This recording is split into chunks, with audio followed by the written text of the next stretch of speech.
하나님의 말씀 유다서 3절 4절입니다. 유다서 3절에서 4절. 하나님의 귀하신 말씀이 이러합니다. 사랑하는 자들아, 우리가 일반으로 받은 구원에 관하여 내가 너에게 편지하려는 생각이 간절하던 차에 성도에게 단번에 주신 믿음의 도를 위하여 힘써 싸우라는 편지로 너희를 권하여야 할 필요를 느꼈노니 이는 가만히 들어온 사람 몇이 있습니다.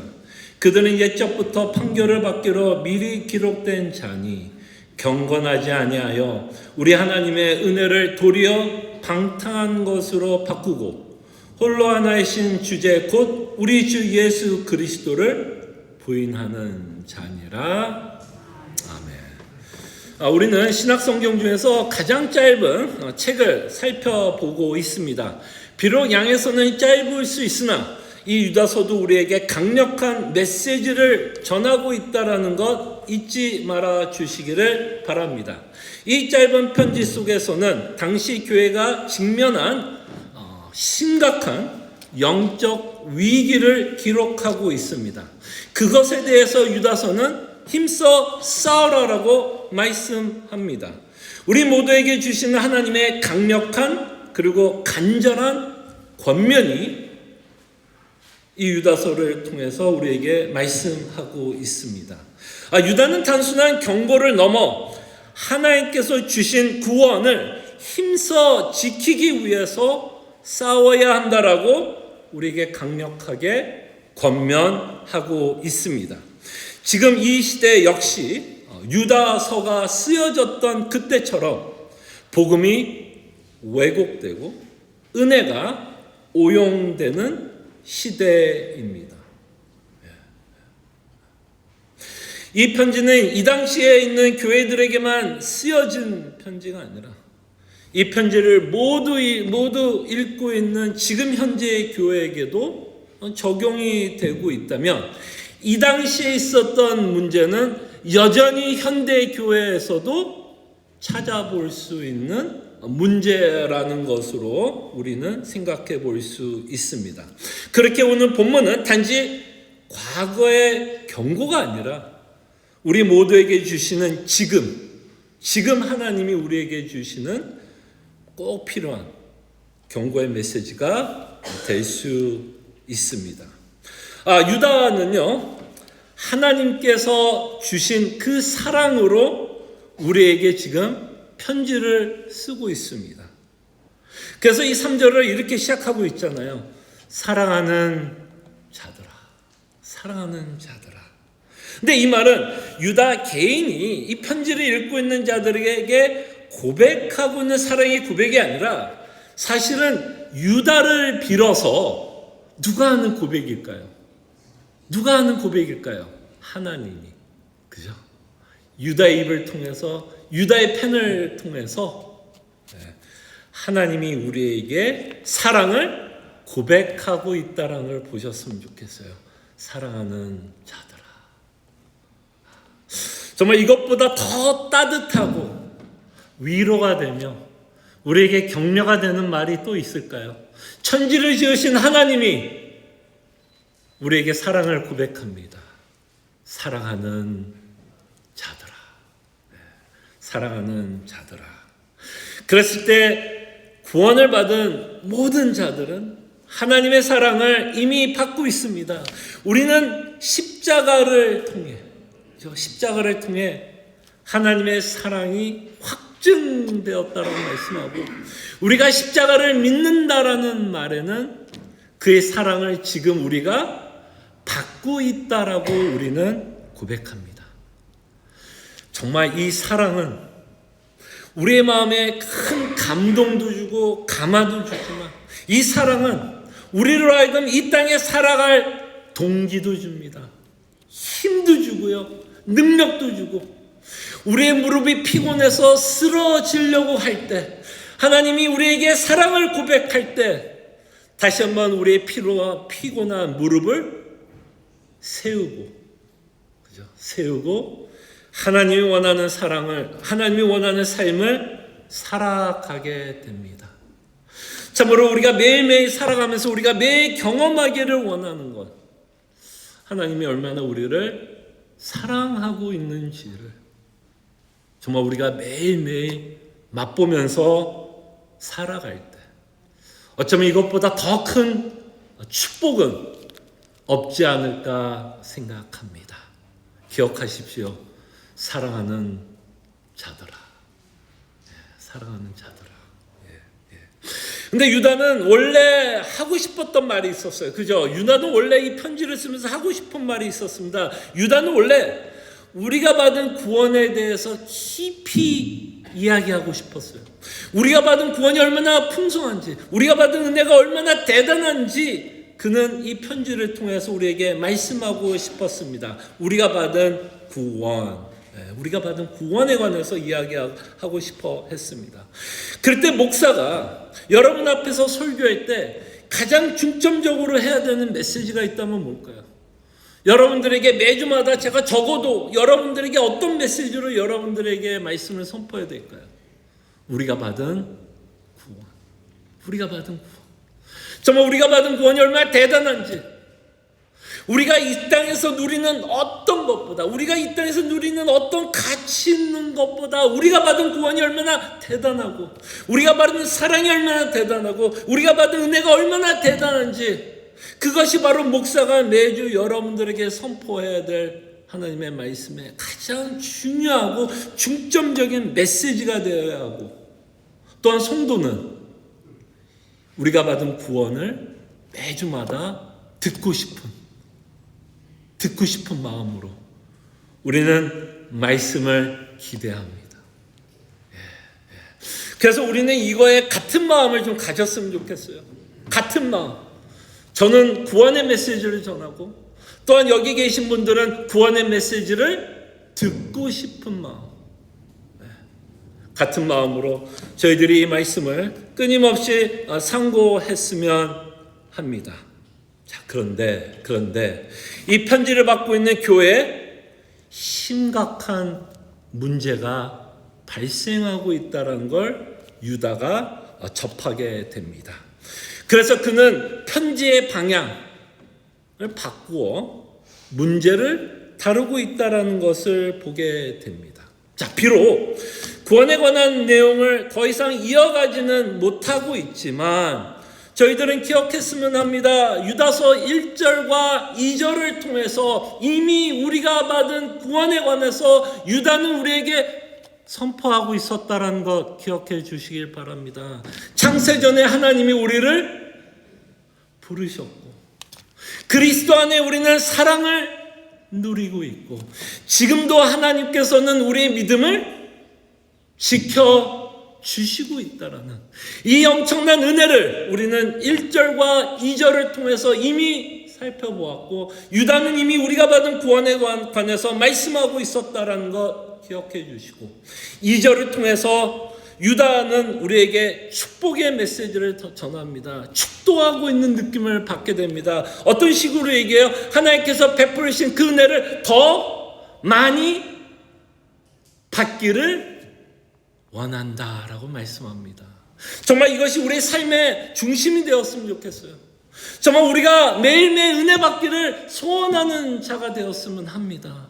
그때 여러분들과 제가 매일매일 은혜 받기 위해서 우리가 애를 써야 하는 것 중에 하나가 있다면 두 개가 있다고 말씀드릴 수 있겠죠. 여러분들이 매일매일 은혜 받기 위해서 애써야 되는 것이 두 가지 있습니다. 하나는 말씀입니다. 끊임없이 말씀을 읽으시기를 바라고, 또한 우리가 주일날 통해서 살펴봤던 말씀, 또는 수요일을 통해서 살펴봤던 말씀, 또는 새벽 기도회를 통해서 선포된 말씀을 우리는 끊임없이 뭐합니까? 복습합니다. 계속해서 말씀을 우리는 어떻게 가까이 두고 살아갑니다. 이렇게 말씀을 가까이 두고 살 때 우리는 은혜를 받게 됩니다. 얼마나 우리가 풍성한 은혜를 받고 있는지는 우리가 말씀을 가까이 둘 때 더 풍성한 은혜를 받고, 또한 하나님께서 그 은혜를 받기 위해서 하나님은 우리에게 기도하라고 하십니다. 기도하십시오. 어떤 기도해야 될까요? 주님, 주님의 은혜를 더 받기를 원합니다. 정말 십자가를 통해서 우리에게 밝혀주신 그 풍성한 구원의 은혜를 하나님 매일매일 맛보며 살아가기를 원하오니 주님, 그 은혜를 매일 베풀어 주시옵소서. 이미 여러분들이 이렇게 기도하고 있다면 뭐하고 있는 증거일까요? 사실 은혜를 받고 있어요. 은혜를 맛본 자들만이 사실은 은혜를 더 갈급해하고 더 그죠? 받고 싶어 하는 것 같아요. 그래서 하나님께서 주신 말씀과 기도를 매일매일 상호하시며 하나님께서 베푸신 은혜를 매일매일 맛보며 살아가기를 원합니다. 자, 그렇다면 유다가 언급하고 있는 교회의 문제가 뭐였을까요, 여러분? 유다가 언급하고 있는 교회의 문제, 지금 교회의 문제, 늘 그렇듯 교회 안에는 그 거짓 선지자들이 들어오는데요. 그 거짓 선지자들이 가장 하고 싶은 일이 뭔지 아세요? 복음을 왜곡시키고 싶은 거예요. 복음을 왜곡시키고 싶은 거예요. 자, 이 말이 잘 들어야 돼요.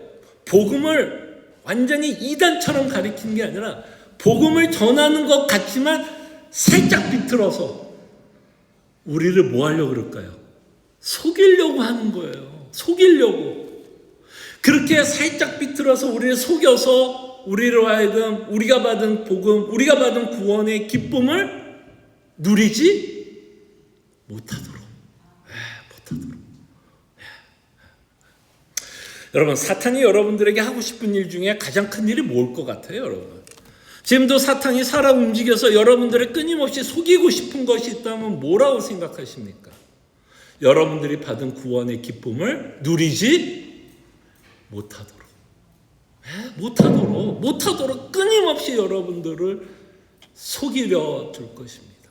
바로 이것이 지금 이 교회 문제예요. 복음을 왜곡하는 자들이 있어 교회를 지금 어지럽히고 있고 혼란스럽게 하고 있다는 것을 보시기를 바랍니다. 자, 근데 저는 조금 더 포커스를 두고 싶은 건 이들이 가르치는 내용이 이단이야, 잘못된 내용이야 라고만 여러분들에게 말하고 싶지 않아요. 물론 그들이 전하고 있는 메시지는 잘못된 내용이에요. 근데 여기서 이 잘못된 복음이 교회에 들어옴으로써 하나님이 합력하여 선을 이루시고 있는 놀라운 지혜를 보았으면 합니다. 오히려 이걸 들어보십시오. 잘못된 복음 또는 왜곡된 복음이 교회에 들어감으로써 사실은 우리가 믿어야 할 복음이 더 명확해집니다. 무슨 말인지 알겠어요? 이 왜곡된 가르침, 잘못된 복음이 교회에 들어오면 그것 때문에 물론 교회는 힘들어할 수 있고 혼란스러울 수 있지만 이들이 잘못된 가르침을 바르게 가르치게 되면 우리가 믿어야 할 복음이 더 명확하게 된다라는 거예요. 그런 면에서 하나님의 지혜를 봤으면 좋겠습니다. 물론 이들이 했던 일을 잘했다라고 얘기하는 거 아니에요. 무슨 말인지 알겠죠? 이들이 잘했다라는 말은 아니지만 하나님은 잘못한 일도 하나님의 교회의 유익을 위해서도 충분히 사용할 수 있다라는 것을 이 본문을 통해서 우리가 좀 더 보았으면 좋겠습니다. 문제에 집착해서 문제가 이렇다고 말하고 싶기보다는 이 문제를 통해서도 하나님은 일하고 있다라는 것, 복음을 더 명확하게 밝혀주고 있다라는 것을 우리에게 말씀하고 있다라는 것 기억해 주시고, 이 말씀이 명확해지고 복음이 명확해지고 우리가 받은 구원이 명확할 때 우리는 그때서 뭐 하게 돼요? 힘써 싸우게 됩니다. 자, 이 교회에 이 왜곡된 복음이 들어올 수 있었던 이유가 있었다면 뭘까요? 물론 거짓 선지자들이 그냥 간첩처럼 침투를 해서 교회를 혼란스럽게 할 수 있지만 사실 생각해 보세요. 이 거짓 선지자들이 교회에 들어와서 이들이 이 왜곡된 복음을 전할 수 있었던 이유는 다만 거짓 선지자들의 잘못만은 아닙니다. 누구에게도 잘못이 있나요? 성도들에게도 잘못이 있죠. 아니 목사님 왜 그러세요? 우리가 뭘 잘못했어요? 아니요. 성도는 뭐 했어야 돼요? 참 복음과 거짓 복음을 분별할 수 있어야 하겠죠. 그들이 그 참 복음을 분별하지 못했기 때문에 이들이 거짓된 복음을 갖고 들어왔다라는 거고, 이 말에는 진짜 무서운 말은 뭘까요? 이 왜곡된 복음의 성도들도 어느 정도 설득되었다라는 얘기예요, 여러분. 그렇지 않아요? 만약에 설득이 되지 않았고 이것이 거짓이었으면 어떻게 하든 교회는 이거를 뭐 했을까요?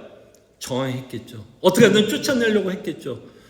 그러나 유다가 이 교회의 문제를 보면서 이렇게 편지를 쓰고 있다면 이들이 전하고 있는 그 복음의 말씀을, 왜곡된 복음의 말씀을 분별하지 못하고 있었다라고 우리는 생각할 수 있습니다. 자, 이 왜곡된 복음, 이들이 어떤 잘못된 가르침을 가리키고 있었는지를 저희들은 이제 3절 또는 4절이죠. 4절에 있는 내용을 통해서 우리는 두 가지 중요한 내용을 가지고 다시 한번 우리가 구원을 받았다라는 것, 복음을 믿고 있다라는 것에 대해서 생각합니다. 두 가지입니다. 첫째는 구원은 반드시 삶의 변화를 동반하게 합니다. 구원은 반드시 삶의 변화를 동반합니다. 그러나 이들은 이렇게 가르치지 않았다라는 거죠. 구원은 반드시 삶의 변화를 동반합니다. 두 번째, 구원은 예수님을 주님으로 모시고 순종하며 살아가게 합니다. 그랬을 때 거짓 선지자들은 반대로 가르쳤다라는 거죠. 그래서 이 두 가지 중요한, 하나님께서 우리에게 구원을 베푼 두 가지 중요한 이 메시지를 가지고 여러분들과 함께 생각합니다. 구원은 반드시 삶의 변화를 동반합니다. 근데 어떤 사람이 이렇게 말을 합니다. 구원을 받았으니 이제 율법은 필요 없다라고 가르치는 자들이 교회에 들어오기 시작했습니다. 즉 어떤 자들이냐면 무율법주의자들이 교회에 침투하게 되었다라고 성경은 말씀합니다. 4절에 보면 이런 식으로 말합니다. 무율법주의자에 대해서 이렇게 말합니다. 가만히 들어온 사람이 몇이 있음이라 경건하지 아니하며 하나님의 은혜를 도리어 뭘로 바꿔버렸다? 방탕한 것으로 바꾸고. 그들은 은혜를 이야기했어요. 은혜를 이야기했어요. 그러면 이거 뭔가 복음을 전하는 것 같은 생각이 들 수 있을까요? 없을까요? 뭔가 들으면 이거 은혜를 이야기하는 것 같으니 지금 복음을 이들이 전하고 있다라고 우리는 오해할 수 있는데, 그들은 이렇게 가르쳤습니다. 은혜를 핑계로 방탕한 삶을 조장하고 있었다라는 것을 보게 됩니다. 자, 하나님께서 우리에게 베푸신 구원은 뭐죠? 더 이상 그리스도 안에 있는 자에게는 뭐가 없다? 정죄함이 없다. 은혜예요, 아니에요? 엄청난 은혜죠. 그런데 이 자들은 그 은혜를 가지고 어떤 식으로 이야기했을까요? 너는 정죄받지 않으니 이제는 정말 너가 살고 싶은 대로 살아도 괜찮아. 방탕한 삶을 이들은 더 이렇게 지켜 세우고 있었다라는 것을 보았으면 합니다. 그럴 때 우리 좀 생각해 봅시다. 하나님께서 우리를 왜 구원했을까요? 다시 한번 우리가 받은 구원에 대해서 생각해 봅니다. 왜 우리에게 구원이 필요했을까요? 굉장히 본질적인 질문이고 아마 여기 계신 분들은 대답할 거라 생각합니다. 우리가 구원이 필요했던 건 하나님의 진노 아래 놓인 죄인이었기 때문에 우리는 구원이 필요합니다. 그래서 로마서 1장 18절에 주보를 보시면 이렇게 말씀합니다. 하나님의 진노가 어떤 자들에게요? 불의로 진리를 막는 사람들의 모든 경건하지 않음과 불의에 대해 하늘로부터 나타났다. 경건하게 살아가지 않는 자, 불의한 자, 하나님의 진리대로 살아가지 않는 자들에게 하나님이 진노하셨다라고 말씀합니다. 그리고 19절부터는 사도 바울은 예로 인간이 하나님 앞에서 방탕한 삶을 기록합니다. 자, 시간이 없어서 제가 다 읽지는 않겠습니다. 집에 가면서 한번 읽어보십시오. 19절에서 32절까지. 이런 방탕한 삶을 살았기 때문에 하나님이 뭐 하신다? 진노하신다. 너희들은 마땅히 하나님으로부터 심판받기에 합당한 자였다라고 사도 바울은 말씀합니다. 그렇다면 우리가 받은 구원은 뭘까요, 여러분? 우리가 받은 구원은 뭘까요? 하나님의 진노에서부터 멀어지는 것도 사실이지만 우리의 구원은 이제는 어떤 삶을 살아가는 게 우리의 구원일까요? 방탕한 삶, 아니면 방탕하지 않는 삶? 방탕하지 않는 삶입니다. 여러분과 저를 하나님께서 구원한 이유는 더 이상 우리가 방탕한 삶에 내어놓아 그렇게 사는 자가 아니라 구원받은 자로서 하나님의 백성답게, 하나님의 자녀답게 경건한 삶을 살아갈 수 있도록 하나님이 우리를 구원하셨습니다. 구원은 다만 우리의 죄를 용서하고 천국에만 가게 하는 게 구원은 아닙니다. 물론 이것도 어마어마한 구원의 메시지고 어마어마한 은혜를 우리에게 전하고 있지만 이 당시에 교회가 오해했던 건 하나님께 구원을 받고 정죄함이 없다면 이제 하나님의 내 맘대로 살아도 되겠다라는 어떤 마음이 있었어요? 방탕함. 은혜를 값싸게 여겼다라는 거죠. 값싸게 여겼다는 거죠. 그것에 대해서 교회는 심각하게 영적인 위기에 접하고 있고 이들이 받은 구원을 지금 뭐하고 있는 거예요? 오해하고 있었다는 것을 보시기를 바랍니다. 다시 한번 말씀합니다. 여러분들이 구원을 받았다는 것은 삶의 변화가 반드시 동반됩니다. 옛사람을 죽이고 새 사람답게 우리는 살아갑니다. 자, 그럼에도 불구하고 우리는 여전히 죄를 짓는 건 사실이에요, 아니에요? 그렇잖아요. 네, 죄를 짓는 건 사실입니다. 그러나 방탕하게 사는 자와 정말 성도로서 변화하려고 하는 자의 삶의 차이는 어디서 날까요? 방탕한 자는 그 은혜를 가지고 끊임없이 변명하고 정당하며 자신이 죄 지은 것을 아무렇지 않게 여기면서 살아갑니다.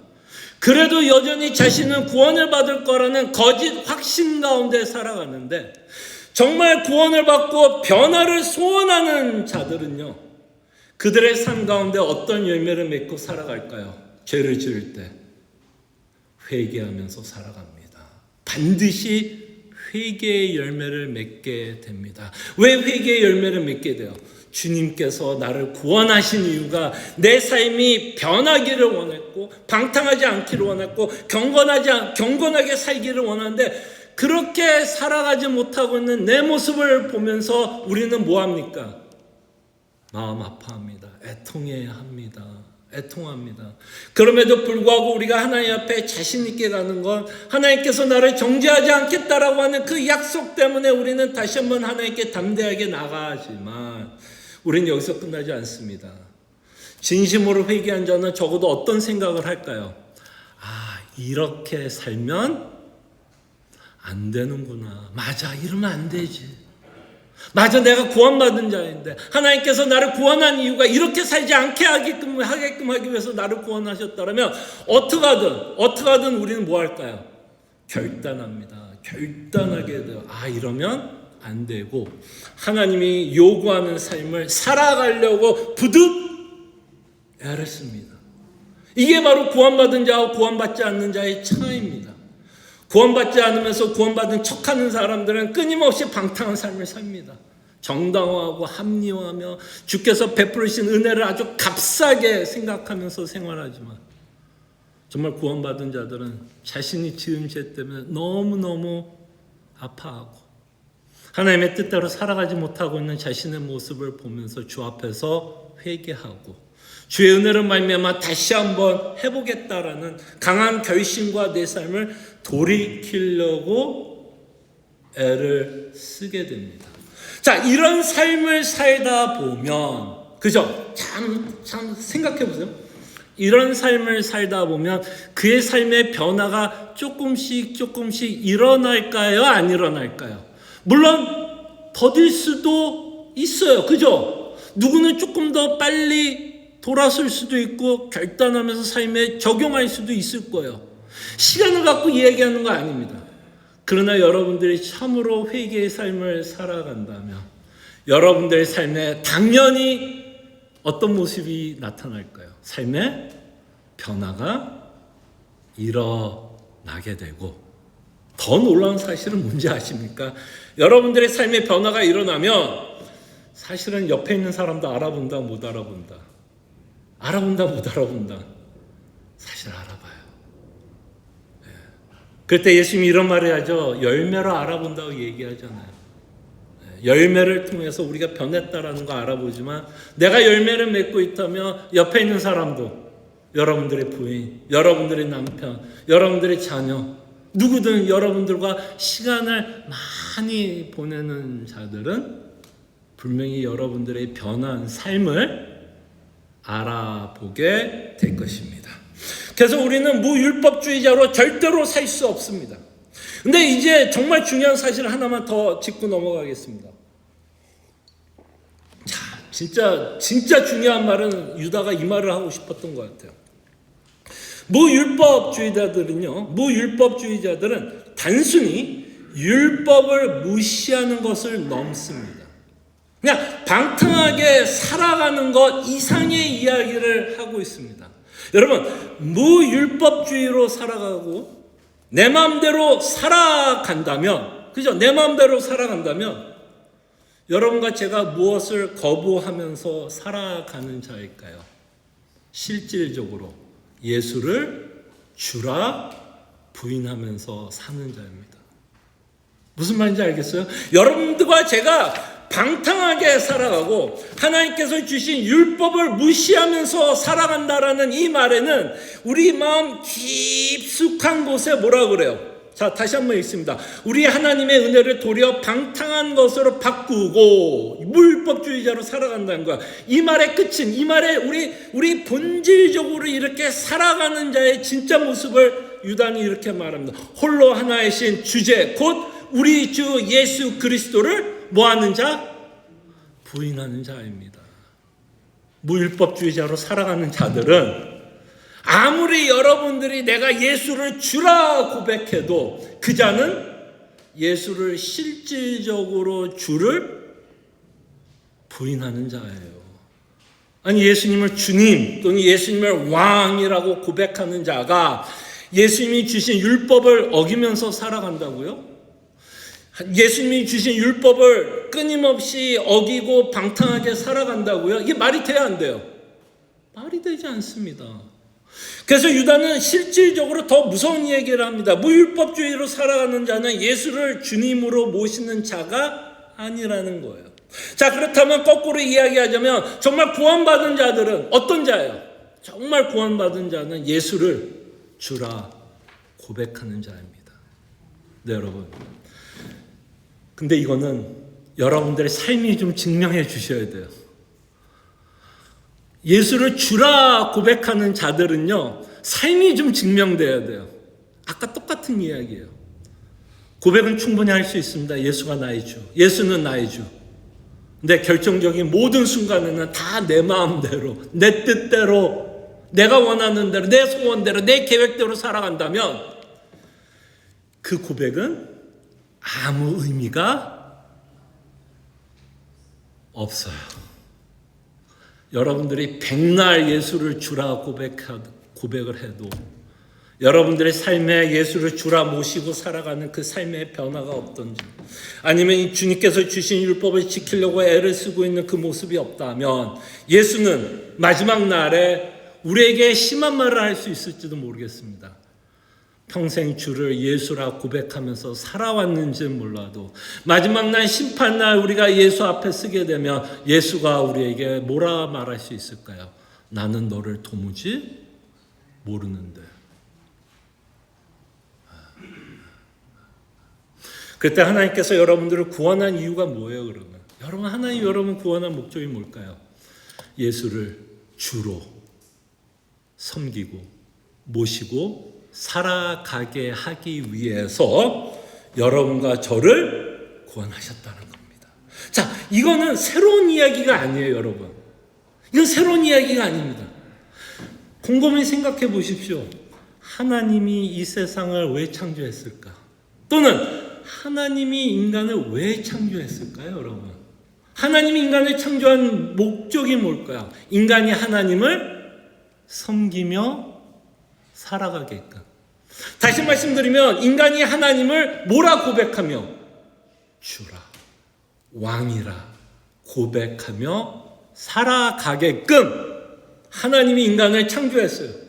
근데 아담은 뭐하고 싶지 않았던 거예요? 하나님을 주라 시인하고 고백하며 살아가고 싶지 않았던 거였고, 그가 하나님을 주라 고백하며 살아가지 않으려고 했던 증거는 뭐예요? 하나님이 주신 율법을 어기는 것을 통해서 그는 하나님을 주라 고백하고 싶지 않았다라는 것. 결국 자신의 인생이 자신의 뜻대로, 자신의 계획대로, 자신의 소원대로 살아가고 싶은 그 모습을 우리는 아담의 모습으로 통해서 보게 됩니다. 근데 하나님이 우리를 창조했을 때 하나님을 주라 고백하며 살아가고 주를 섬기며 살아갈 때 인간은요 가장 기뻐할 수 있습니다. 여러분, 방탕하게 살면 그때는 좀 즐거울 수는 있을지 모르겠어요. 내 뜻대로 살아가면 그때는 찰나의 기쁨과 찰나의 만족은 있을 수 있을지 모르겠어요. 근데 그 만족은 오래가지는 못합니다. 오래가지 못해요. 나를 위한 삶, 나를 만족해 하는 삶은 오래가지 못해요. 그랬을 때 우리가 진짜 우리가 원하는 만족과 행복을 누리기 위해서는요, 다시 한번 창조의 질서가 회복돼야 돼요. 그 창조의 질서는 뭐예요? 하나님이 나의 삶의 왕이 되는 것, 주가 되는 것. 그러게 하기 위해서 하나님이 우리를 뭐했다? 구원하셨다. 구원은 다만 우리의 죄를 용서하기 위한 내용만 들어있지 않습니다. 십자가에 죽으시고 부활하신 예수 그리스도를 볼 때 우리는 그가 주라는 사실을 우리는 깨닫게 됩니다. 그 일을 위해서 우리를 구원했다는 걸 기억해 주시기를 바랍니다. 그래서 이제는 결단합니다. 성도들은 결단합니다. 그저 하나님께서 은혜를 베푸셨기 때문에 이 은혜에 우리가 평승하여 지금 유다서가 말하는 것처럼 은혜로 도리어 방탕한 삶을 사는 게 아니라 그 은혜로 말미암아 이제는 주님이 요구하는 삶을 살아가겠노라는 결단을 하면서 살아가는 자입니다. 이 결단을 하는 자를 우리는 회개한 자라고 말씀을 드립니다. 회개한 자는 이 결단도 함께 합니다. 우리는 끊임없이 주께서 베푸르신 그 사랑으로 말미암아 하나님을 주라 고백하고 예수를 주라 고백하면서 순종하면서 살아갑니다. 그럴 때 믿음의 도를 받은 우리, 구원을 받은 우리는 어떤 삶을 살아가야 될까요? 바로 이것이 유다가 우리에게 강하게 전하는 메시지입니다. 힘써 싸워라. 뭐를 싸워요? 거짓 선지자를 싸우러만은 아닙니다. 거짓 선지자만 싸우라는 게 아니라 우리도 여전히 어떤 마음이 있어요? 내 마음대로 살아가고 싶은 마음이 있어요? 없어요? 내 뜻대로 살아가고 싶은 마음이 있어요? 없어요? 있어요? 없어요? 그것에도 유다는 뭐라고 말하는 걸까요? 힘써 싸워라. 힘써 싸워라. 힘써 싸울 것을 말씀하고 있습니다. 그래서 이렇게 힘써 싸울 때 우리는 복음을 지키는 자이고 복음으로 사는 자고 복음 안에서 살아가고 있는 자입니다. 이것이 바로 하나님 예수님이 어쩌면 종들에게 요구하는 충성된 종이 아닐까 생각합니다. 주인의 뜻대로 살아가는 자. 그죠? 가는 자. 그래서 우리는 하나님 앞, 예수님 앞에 쓸 때 내가 너를 모른다라는 말을 듣는 게 아니라 어떤 말을 들어야 될 거야. 야, 너는 정말 충성된 종이었구나. 너야말로 내 뜻 안에서 내 뜻대로 살려고 부단히 애를 쓴 착하고 충성된 종이었다라는 칭찬을 우리가 다 받았으면 합니다. 그래서 이 시간 우리가 함께 기도했으면 합니다. 두 가지를 위해서 기도합니다. 무율법주의와 타협하지 않고, 다시 말씀드리면 우리의 뜻대로 살아가려고 하는 거에 타협하지 않고 참된 복음을 지키기 위해 힘써 싸우는 삶을 살 수 있도록 기도합니다.